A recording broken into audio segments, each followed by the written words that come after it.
आप सुन रहे हैं कहानी कैंडल लाइट चिकन का भाग 15। कहानी में अब तक आपने सुना कि घर से चोरी हुए सामान के बाद जय का पूरा परिवार सड़क पे आ जाता है। जय के पिता तय करते हैं कि वो घर की रोजी रोटी चलाने के लिए अपने लिए रोजगार की तलाश करेंगे, लेकिन उनकी पंडित वाली वेशभूषा को देखकर कोई भी उन्हें काम देने को तैयार नहीं होता। जय के पिता जब खाली हाथ घर लौट आते हैं तो वो अपनी पत्नी से कहते हैं कि हम कल ही इस घर को खाली करके नए शहर चले जाएंगे। तो अब देखना ये होगा कि नए शहर में जाके पांडे परिवार की किस्मत का ऊंट किस करवट बैठेगा। तो आइए सुनते हैं कहानी में आगे क्या होता है। इस घर और शहर को छोड़ने की बात करने के बाद जय के माता पिता एकदम शांत हो गए। हर तरफ सन्नाटा छा गया था कि सांस लेने की भी आवाज साफ सुनाई देने लगी। वाकई कितनी अजीब है ना दुनिया, जहां पर स्थिति कुछ ही समय में बदल जाती है। थोड़ी देर पहले जो हमारा होता है वो पलक झपकते ही किसी दूसरे का हो जाता है। हम अपने चारों तरफ धर्म और मजहब की इतनी ऊंची ऊंची दीवारें खड़ी कर लेते हैं जिससे दूसरी तरफ क्या हो रहा है हम देख ही नहीं पाते। इसी तरह के तमाम ख्याल जय के पिता सोच रहे थे। वो ये भी सोच रहे थे कि अब तक उनके पड़ोसियों ने भी उनकी तकलीफ को जानने की कोशिश नहीं की है। कितना अजीब होता है इंसान भी, किसी की मुसीबत को अपने सिर लेना ही नहीं चाहता। हर कोई अपने दायरे में इस कदर कैद हो चुका है कि किसी को दूसरे की दुख तकलीफ दिखाई ही नहीं देती या लोग देखना ही नहीं चाहते। इसी कश्मकश में कब सुबह हो गई पता ही नहीं चला। चिड़ियों की चहचहाहट सुनकर जय के पिता समझ गए कि सुबह हो गई, लेकिन उन्हें अपनी जिंदगी के अंधेरे सामने नजर आ रहे थे। कुछ सोचकर बिस्तर से उठते हुए उन्होंने देखा कि जय अपनी मम्मी के पास बच्चों की तरह लेटा हुआ है। जय के पिता के लिए ये मंजर अपने आप में बड़ा अलग था, लेकिन खामोशी से दोनों को सोते हुए देखते रहे। कुछ बोलने की हिम्मत ही नहीं हुई। आखिरकार जय के पापा कमरे से बाहर निकले और जरूरी सामान बैग में रखकर चलने की तैयारी करने लगे। इतने में उनकी पत्नी भी बाहर निकल आई। कुछ पलों तक कुछ सोचने के बाद वो फिर से कागजों को झोले में रखने में लगे। इधर जय की मम्मी भी कपड़ों को समेटकर एक बैग में रखने लगी। वैसे भी अब ले जाने के लिए घर में बचा ही क्या था, सब कुछ पहले ही लुट चुका था। अब तो बस जरूरत भर का सामान था जिसे किसी तरह सहेज कर अपने साथ ले जाना चाहते थे। पांडे जी जब कागजों को समेट रहे थे तो उन्हें एक लिफाफा मिला। जब उस लिफाफे को खोलकर देखा तो उसमें जय की डिग्रियां थी। जय के पिता एक एक कर उन्हें निहारने लगे। सभी कागजों को देर तक देखने के बाद उन्होंने उन डिग्रियों को झोले में रख लिया।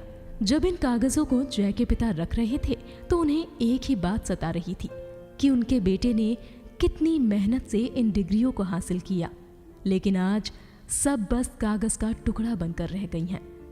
अभी वो ये सोच ही रहे थे कि उनकी पत्नी ने पास आकर कहा, पढ़ने में कितना होशियार था हमारा जय, लेकिन अब देखो तो अपने आप में ही खोया रहता है।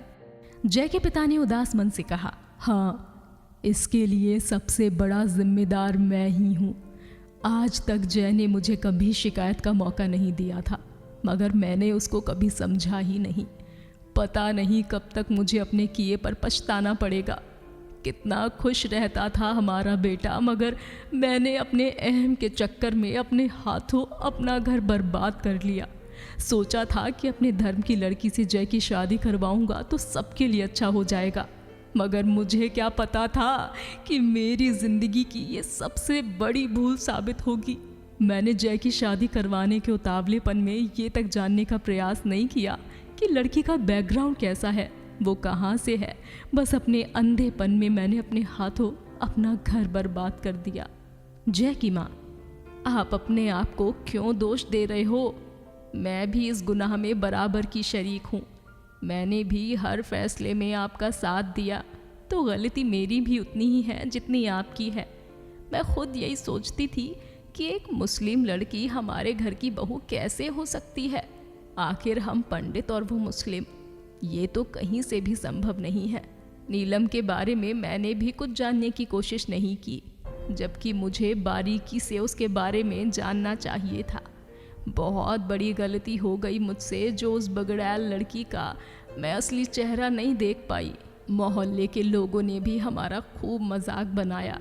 हम तो जय की शादी करने में जल्दबाजी कर रहे थे, लेकिन हमारे लोगों ने ही हमें हंसी का पात्र बना दिया। जिन लोगों पर हमें सबसे ज़्यादा भरोसा था वो हमारी बर्बादी पर खूब मज़े ले रहे थे। आखिर ये कैसे हमारे अपने हैं जो अपनों की बर्बादी पर उसका मजाक बनाते हैं। इससे अच्छा तो ये होता कि हमारा कोई अपना होता ही नहीं। कम से कम तसल्ली तो रहती कि कोई है ही नहीं हमारा। जय के पिता जय की माँ को समझाते हुए कहते हैं, जय की माँ, अब ये सब बातें सोचकर क्या फ़ायदा। जो होना था वो हो गया। वैसे इस हादसे ने हमें बहुत बड़ा सबक दिया है। कभी किसी की बातों में आकर उसके ऊपर एकदम से विश्वास नहीं करना चाहिए। चलो अब जिंदगी का एक और सफ़र शुरू हो रहा है। देखें ये हमें कहाँ ले जाता है। यूं भी अब हमारे सामने पूरी दुनिया है। हम आज़ाद हैं, जहाँ चाहे वहाँ जा सकते हैं। इसी बीच जय की माँ को लिफाफे से एक गुलाबी रंग का खत मिला। ये खत जोया ने कभी जय के लिए लिखा होगा। इस खत में जोया ने अपने प्यार का इजहार करते हुए अपनी जिंदगी को उसके हवाले करने की बात कही थी। जय की माँ ने पत्र को पढ़ना शुरू किया, जो कुछ इस तरह से लिखा हुआ था। जिस जन्नत में जय, वो जहाँ भी अपना सा लगता है। मतलबी हो दुनिया तो मजहब भी पराया सा लगता है। मजहब की दीवारें इतनी मजबूत हैं जिसे तोड़ ना सके। इतना भी हमें हक नहीं है कि हम दिल जोड़ ना सके। ओढ़ रखी है धर्म की चादर जो इंसानियत से है परे। आखिर हम क्यों दिल थामे बैठे हैं, नीयत से हैं खरे। जिसे खुदा ने बनाया हो एक दूजे के वास्ते, मजहब भी क्या खड़ा हो पाएगा उसके रास्ते। क्या हमें इतना भी हक नहीं है प्यार के वास्ते। सपने भी एक दिन हकीकत बन जाएंगे रास्ते। दिल से अपने दिल में झांकू, अक्स तेरा ही पाऊं। जी चाहे तोड़ कर बंधन, पास तेरे चली आऊं। तेरे अक्स की महबूबा जोया है क्या जय। नियति भी कहती है आज कुछ कर लेता है। तेरी जोया। जय के माता पिता दोनों ही जोया के खत को पढ़कर बहुत ही भावुक हो जाते हैं। दोनों की आंखों से पश्चाताप के आंसुओं की धारा बहने लगती है। दोनों ही एक दूसरे को अनजाने में हुए अपराध को महसूस करते हैं। उनके समझ में आ रहा था कि जाने अनजाने में उनसे एक बहुत ही संगीन अपराध हो गया है। इस अपराध की ही सजा है जो उन्हें ऊपर वाला दे रहा है। दोनों एक दूसरे से कहना तो बहुत कुछ चाहते हैं, लेकिन उनके पास शब्द नहीं है कि एक दूसरे को कुछ कह सके। सिर्फ दोनों के चेहरे पर पश्चाताप के अलावा कुछ भी नजर नहीं आ रहा है। इसी बीच जय की माँ उस पत्र को लेकर जय के कमरे में दाखिल होती हैं। उन्होंने देखा कि जय गुमसुम सा एक कोने में बैठा हुआ है। जय बेटे उठ, चल अब हमें इस घर को छोड़कर जाना है।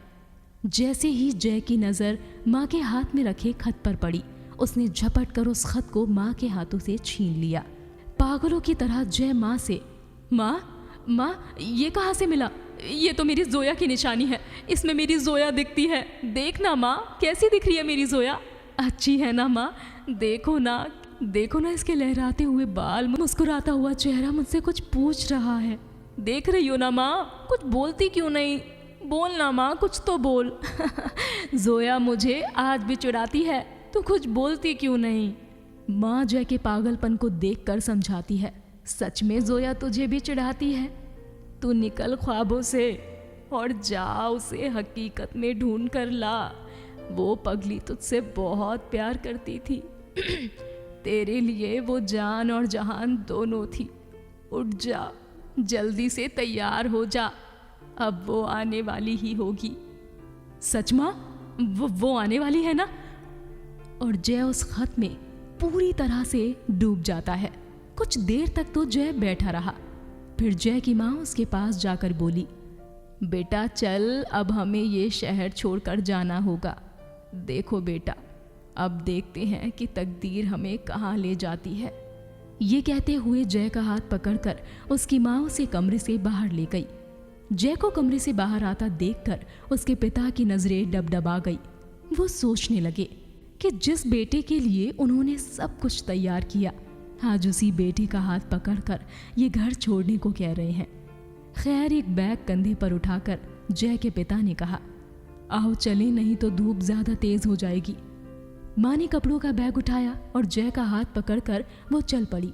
कदम शायद आगे बढ़ने को चाह ही नहीं रहे थे, मगर फिर भी तीनों बाहर की तरफ निकलने लगे।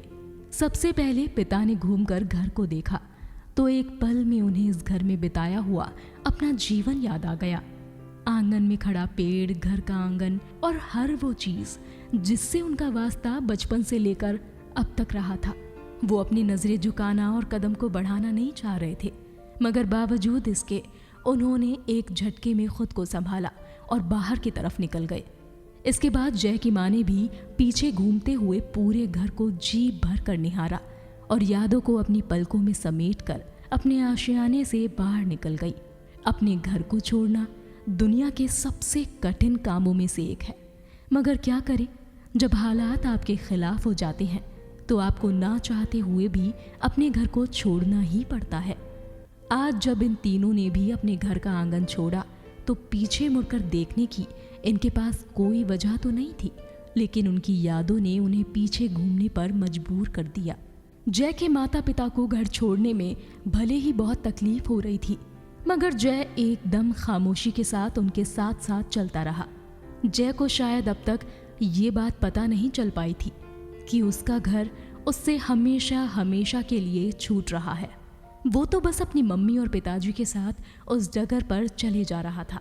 ये रास्ता आगे चलकर कहाँ जाएगा उन्हें खुद भी इस बात का अंदाज़ा नहीं था। मोहल्ले के तमाम लोग उन्हें जाते हुए तो देख रहे थे, लेकिन इतनी हिम्मत नहीं कर पाए कि उन्हें आवाज़ लगाकर रोक ले। लोगों के मन में यही ख्याल रहा होगा कि कहीं ये मुसीबत हमें ही ना झेलनी पड़ जाए। उनके कदम कब मोहल्ले से और फिर शहर से बाहर निकल आए, तीनों को कुछ पता ही नहीं चला। एक बार घर से निकलने के बाद किसी ने भी वापस घर की तरफ मुड़कर नहीं देखा। देखता भी क्या, अब ना तो घर अपना था और ना ही वहाँ के लोग अपने रह गए थे, जिनके साथ पूरी उम्र जय के माता पिता और जय ने गुजारी थी। शायद इसी को बुरा वक्त कहा जाता है, जिसमें गैर तो गैर अपने भी दूर से ही किनारा कर लेते हैं। सुना आपने, जब इंसान का बुरा वक्त आता है तो वो खुद नहीं जानता कि उसका अपना कौन है और कोई होता भी है या नहीं। जय का हाथ थामे उसके माँ बाप गाजीपुर से काफी दूर निकल आए थे, लेकिन कितना दूर, कहाँ जाकर ठहरेंगे उनके कदम? क्या कोई नई मंजिल या फिर कोई पुराना मोड़ जो उनके रास्ते से आकर मिल जाएगा? जानने के लिए सुनिएगा जरूर कहानी कैंडल लाइट चिकन का अगला भाग, सिर्फ स्टोरियन लफ्जों के हमसफर पर। और यही वो प्लेटफॉर्म है जो आपको मौका दे रहा है अपनी लिखी हुई कहानियां सुनाने का या फिर अपनी लिखी कहानियां हमें भेजने का, जिसे कि हम अपनी आवाज में आप तक पहुंचाएंगे, इस प्लेटफॉर्म तक पहुंचाएंगे। सुनते रहिए स्टोरियन लफ्जों के हमसफर पर।